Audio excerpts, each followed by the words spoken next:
how to play blues piano, but no matter how hard you try, your playing sounds inauthentic. Well, I remember when I was first learning blues piano, and I learned a lot of really cool licks in my right hand, but my playing still sounded uninspired and amateur.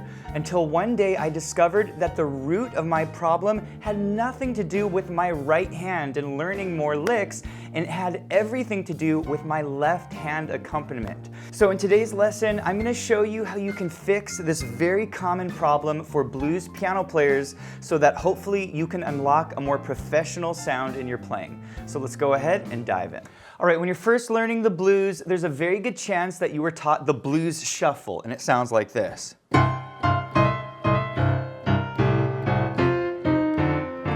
And a blues shuffle is not a bad place to start when you're learning the blues, but after a while, it just kind of sounds very amateur, and it does not have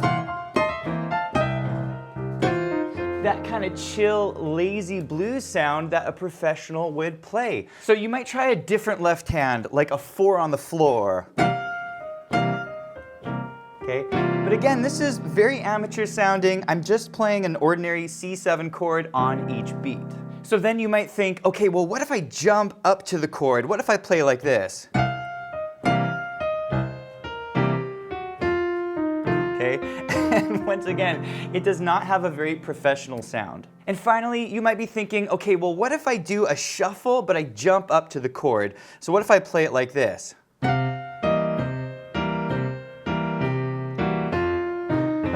And once again, it does have a very inauthentic amateur sound. So what is the solution? Well, I'm going to tell you that next, but before we do this, if you're enjoying the video, please hit the like button, and if you're new to the channel, be sure to subscribe for more videos just like this. The solution is not your right hand licks, meaning I can play licks all day, right, over a very basic left hand like this, and it's still gonna sound super basic. And so the fix to this problem is actually playing an entirely different left hand. Check out my new left hand, and I'm gonna play some very simple licks in my right hand, and hear how cool it sounds.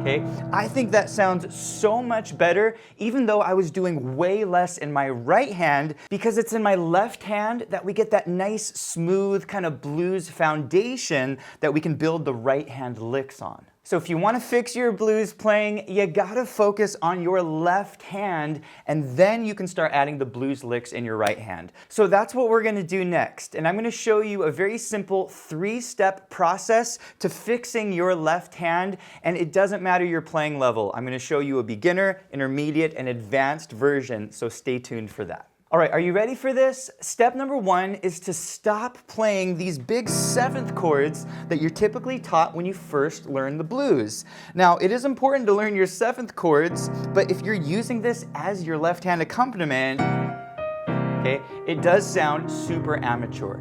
And so what a professional would do is they would actually remove one note from these chords and play a simple 3-note chord, which is called a chord shell. Okay, so here's how we do it. We take our 7th chord, this is like a C7, and we remove the 5th from the chord, the G, and now we have kind of a crunchier sounding chord because we get this little tritone in there, and it gives it a really authentic blues sound, okay? Now you're gonna do this on all 3 of your blues chords, but on your F, it's very important to invert your chord. So here's what I mean. If you take your F7, we're going to take the C out, but what you're going to want to do is grab the low F here, and then on these 2 notes, the A and the E flat, you're going to put the E flat on the bottom, okay? And the reason that we do this is because when you're going from the C chord to the F chord, if I go up to this chord shape, it does not sound as good as if I went from C here to F there, okay? This is called voice leading, and it's basically when the notes from the chord don't have to move as far when you're changing chords. Do you see this? C7 to F7? That sounds way better than going C7 to F7 up here. See how close they are? So you really want to keep this in mind as you're changing chords. All right, on the third chord, the G7, we're going to take the D out, the fifth of this chord, and then we're going to invert these notes down here so that these notes are closer to the notes from the previous chord. So check it out. Let's go on the low G. We're going to grab these two notes. By the way, the third and seventh of chords are called the guide tones. They're very important notes to learn, okay? So let's play all three chords again. C7, F7, and G7. Now you might be thinking, Johnny, this sounds pretty good. I like these chords, but it still sounds kind of amateur. And this brings us to step 2, which is where to put your chords. And this is where I see a lot of students make a very amateur sounding mistake. What they'll do is they'll take a chord like C7 and they play it like this. Basically, what I'm doing is I'm taking the chord and I'm putting it on the upbeat. And the upbeat is basically the beat in between the other beats. So 1 and 2 and 3 and 4 and, okay? And this has a super amateur sound. A pro blues player would actually take this chord and they put it on the downbeat. 1 and 2 and 3 and 4 and. In other words, I'm flipping it. I'm taking the chord and putting it on the downbeat, and then I'm putting the root on the upbeat. And this can be very counterintuitive for many beginner blues players because we're so often taught go root to chord. So it can seem very natural to putting the root on the downbeat. 1 and 2 and 3 and 4 and. But this is definitely not the best way to play it if you want a more professional sound. So in step number 2, what you're going to do is you're going to take each of your chords, and remember we're using the 3rd and the 7th of the chord, and we're going to place them on the downbeats. So let's play them together. On the C7 we have 1, 2, 3, 4, and then on the F7, remember we grabbed the root down here and the chords up here. Let's put the chords on the downbeats. 1, 2, 3, 4. And then on the G7, recall the roots down here. We're going to put the chords on the downbeats. 1, 2, 3, 4. All right, you've reached the most important step because once you've placed your chords on the downbeats, you're going to want to place your root note on the upbeats. And remember that the upbeat is the and. So we have 1 and 2 and 3 and 4 and, okay? It's gonna feel kind of weird the first time, but if you practice this a bunch, it's gonna start to feel more natural. Okay, so let's start on the C7 chord, and instead of going 1 and 2 and 3, we're gonna do it like this. We're gonna go and 1. You see that? So it's like a little pickup note. We're actually starting the C before the downbeat of the measure. Okay, let's try this together. 3 and 4 and 1, and then we continue. And 2, and 3, and 4, and 1. Does that make sense? So we're always playing the root note on the and 1, and 2, and 3, and 4. And then if you're switching to an F7 chord, what you're gonna do is before you get to the downbeat of the next measure, we're gonna grab the F on the and of 4. That's gonna be down here. So check this out. And 1, and 2, and 3, and 4, and 1, and 2. You see that? And so this is part of what gives us left-hand accompaniment, that really smooth sound, is because you transition to each of your next chords a little bit early. And so this will help give it a smooth sound, so when you land on that F7 chord, okay, it just lands a little bit better by going to that root a little bit early, okay? And you're gonna do this on the G7 chord as well. So when you're switching to like a G7 chord, perhaps you're on your C7 chord, and 2, and 3, and 4, and 1, and 2. You see how I went to the G7 chord a little bit early? So you're gonna wanna practice this. And 1, and 2, and 3, and 4. Now, if this left-hand jump is a little bit too hard for you, don't worry. I'm going to teach you a beginner approach to this left hand. And also, if this left hand is too easy for you and you want to step it up, I'm also going to teach you an advanced left hand. All right, next I'm going to show you how to take this left-hand accompaniment approach and how to apply this to a beginner, intermediate, and advanced left-hand accompaniment. But before we do this, if you want to do a deep dive on different blues left-hand patterns, you want to learn a variety of bass lines, you know, walking bass lines for the blues, okay, or kind of a blues stride, or the burlesque blues. You can learn a ton of left-hand blues bass lines in our Rockin Blues Bass Lines course. I'll put a link to that below. All right, beginners, I'm going to show you how you can play a super simple left-hand blues bass line using the approach that I just explained, but it's much easier than what I taught you, and it still sounds really good. I'm going to play a little bit of it for you so you can hear what it sounds like, and then I'll break it down.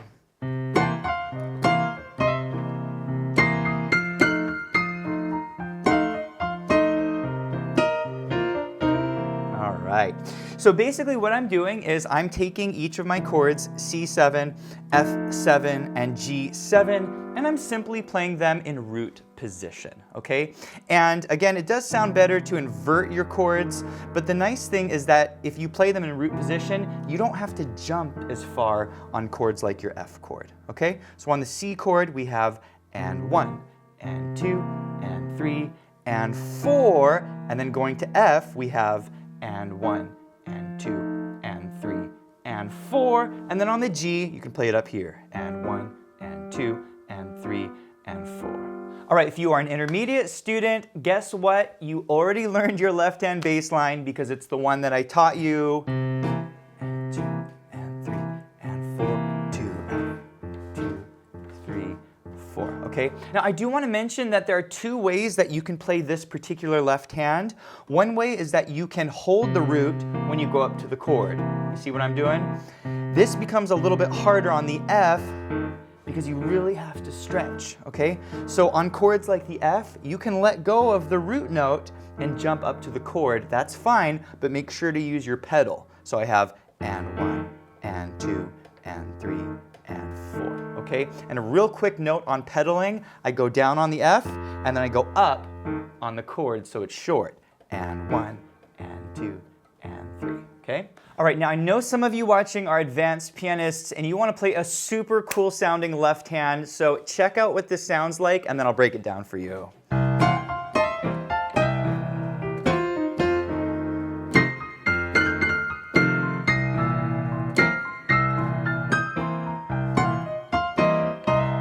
I love the sound of this left hand because it incorporates not only this technique that we've been discussing, but you also get a really nice jump in there to the chord, which we call the stride technique, okay? So here's what I'm doing. I'm starting on the and of beat 4, so and 1, but on beat 1, I'm actually jumping up to the 3rd and the 7th of the C7 chord, okay? So we have and 1, and then we're gonna grab a big C7 chord like this. Okay, so we have and 1, and 2, and then we play the same thing, and 3, and 4. Okay, so you're going to want to practice this a little bit. And 1, and 2, and 3, and 4, and 1, and 2. Does that make sense? And then on the F chord, same thing. You're going to go and 1, you see that? And then for the chord, I just like to use a simple F7 like this. Okay, and 1, and 2, and 3, 4. And make sure that all of your chord pops are short or staccato, okay? So do not keep your pedal down when you hit the chord. Let go of the pedal, okay? And 1, and lift, and 3, and lift, and 1. And then you're back to your C7. Okay, and then you're going to do the same thing on the G7 chord. So we have and 1, and 2, and 3, and 4. And so for this chord, it's root up to the 3rd and 7th, and then the chord pop on a simple G7 chord. And 1, 2, and 3, and 4.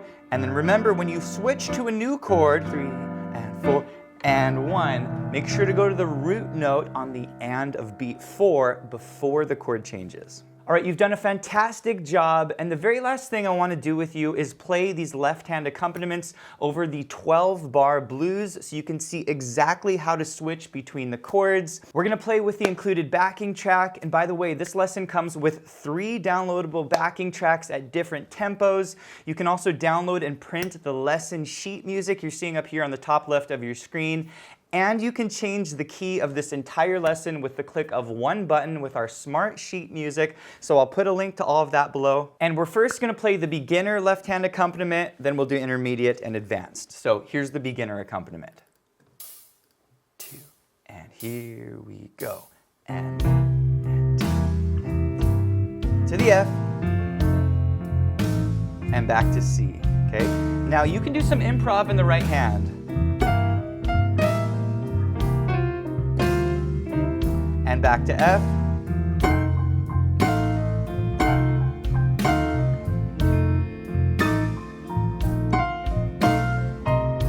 Okay, see how I'm switching early to each of my chords, okay? Keep it super simple, okay? Now we're to the G, here it is.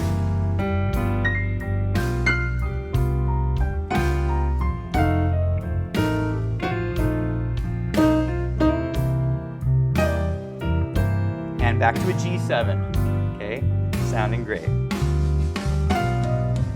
All right, next we're gonna play with the intermediate left hand, but I wanted to mention, if you wanted to learn some of these right hand licks that I'm using, you can in our Bible of Blues Riffs courses. You'll learn 120 blues riffs. I'll put a link to those below, and here it is with the intermediate left hand. And here we go. Down to the F.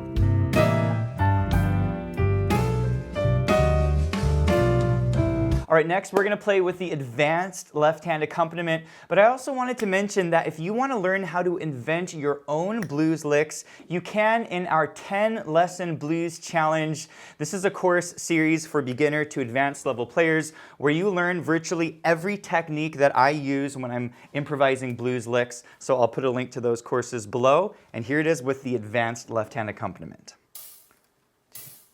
Here we go.